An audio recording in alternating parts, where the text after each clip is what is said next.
அவன்தான் சொன்னான், லட்சியத்தில் குருதி கொண்டு ஒன்றுபட்ட மக்களை எதுவும் ஒன்றும் செய்துவிட முடியாது என்று. பல ஆயிரம் ஆண்டுகளாக அடிமைப்பட்டு கிடந்த அன்னை தமிழ் சமூகத்தின் விடியலுக்கு வந்த பகலம்,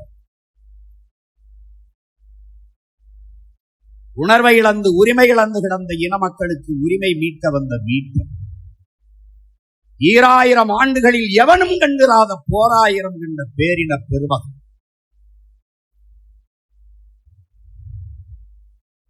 சீராயிரம் சூடிய செந்தமிழ் மரபினர், பேராயிரம் பூட்டி திரு என்று வந்த திருமகன் நம்முயிர் தலைவன் வேதகுவே பிரபாகரன் அவர்.